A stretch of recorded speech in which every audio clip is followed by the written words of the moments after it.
আসসালামু আলাইকুম। এটিএন বাংলার প্রতি ঘন্টার সংবাদে সবাইকে স্বাগত জানাচ্ছি। আমি ভাবনা আহমেদ। পৃথক হত্যা মামলায় সাবেক সংস্কৃতি বিষয়ক মন্ত্রী আসাদুজ্জামান নূর এবং সাবেক বিমান ও পর্যটন প্রতিমন্ত্রী মাহবুব আলীর জামিন আবেদন নাকচ করে তাদেরকে জেল হাজতে পাঠানোর আদেশ দিয়েছেন আদালত। বৈষম্য বিরোধী ছাত্র আন্দোলন চলাকালে হোটেল কর্মী সিয়াম সর্দারকে গুলি করে হত্যার ঘটনায় মিরপুর থানায় করা মামলায় তাদেরকে কারাগারে পাঠানোর আদেশ দেন আদালত। এর আগে বিকেল ৩টার দিকে তাদেরকে ঢাকার সিএমএম কোর্টে হাজির করে পুলিশ।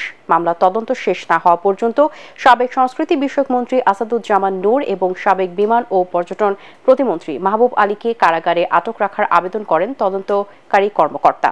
অপরদিকে তাদের জামিন চেয়ে আবেদন করেন আসামিদের আইনজীবী। উভয় পক্ষের শুনানি শেষে তাদের জেল হাজতে পাঠানোর আদেশ দেন আদালত।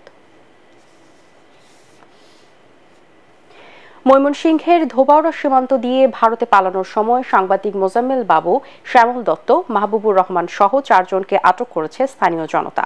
গতরাতে সীমান্ত এলাকা থেকে তাদেরকে আটক করে পুলিশের কাছে সোপর্দ করা হয়। স্থানীয়রা জানায়, ময়মনসিংহের ধোবাউড়া উপজেলা হয়ে অবৈধভাবে ভারতে যাওয়ার পথে ৭১ টেলিভিশনের এমডি মোজাম্মেল হক বাবু, দৈনিক ভোরের কাগজের সম্পাদক শ্যামল দত্ত এবং ৭১ টেলিভিশনের সিনিয়র রিপোর্টার জেমসন মাহবুব ও তাদের বহনকারী প্রাইভেট কারের চালককে আটক করেন তারা। পরে তাদের ধোবাউড়া থানা পুলিশের কাছে সোপর্দ করা হয়। আটককৃত 4 জনকে আজই ঢাকার আদালতে তোলার কথা রয়েছে।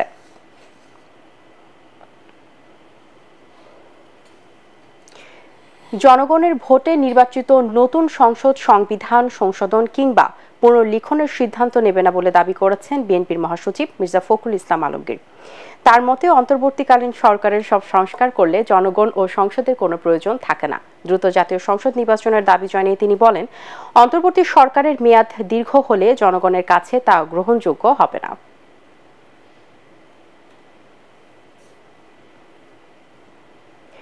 ধর্মীয় ভাবগাম্ভীর্যে সারা দেশে পালিত হচ্ছে পবিত্র ঈদে মিলাদুন্নবী। দিনটি উপলক্ষে রাজধানী জুড়ে ছিল নানা আয়োজন। ওয়াজ, মিলাদ ও দোয়া মাহফিল সহ বের করা হয় ধর্মীয় শোভাযাত্রা, জশ্নে জুলুস। মিরপুর, মোহাম্মদপুর, মতিঝিল, পুরান ঢাকা সহ বিভিন্ন এলাকা থেকে বের হয় জশ্নে জুলুস বা আনন্দের র্যালি।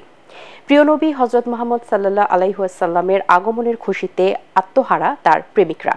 রাষ্ট্রীয় সমাজ ও দৈনন্দিন জীবনে শান্তি ফিরিয়ে আনতে রাসূল সাল্লাল্লাহু আলাইহি ওয়াসাল্লামের জীবনের আদর্শকে মেনে চলার বিকল্প নেই বলে মন্তব্য করেন ইসলামিক চিন্তাবিদরা। পবিত্র ঈদে মিলাদুন্নবী উপলক্ষে বঙ্গভবনে মিলাদ মাহফিলের আয়োজন করা হয়। ৫ জোহর মিলাদে অংশ নেন রাষ্ট্রপতি মোহাম্মদ শাহাবুদ্দিন। পরে দেশ ও জাতির কল্যাণ এবং মুসলিম উম্মার ঐক্য, শান্তি ও অগ্রগতি কামনা করে বিশেষ মোনাজাত করা হয়। রাষ্ট্রপতির বিভিন্ন সচিব এবং বঙ্গভবনের সামরিক বেসামরিক কর্মকর্তারা মিলাদ ও দোয়ার অংশ নেন। মোনাজাত পরিচালনা করেন বঙ্গভবনের পেশ ইমাম মাওলানা সাইফুল কবির। রংপুরের বেগম রোকেয়া বিশ্ববিদ্যালয়ে ভিসি নিয়োগের দাবিতে নগরীর মডার্ন মোড়ে সড়ক অবরোধ করেছে শিক্ষক শিক্ষার্থীরা।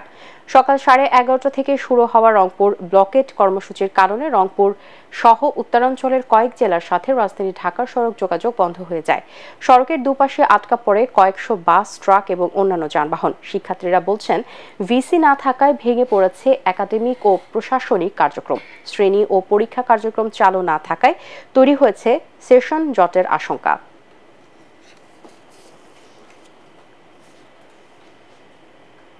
পরবর্তী সংবাদ দেখার আমন্ত্রণ জানিয়ে এখনকার মতো শেষ করছি। এটিএন বাংলার সংবাদ ইউটিউবে দেখতে ব্রাউজ করুন, youtube/ATN Bangla News। ধন্যবাদ সবাইকে।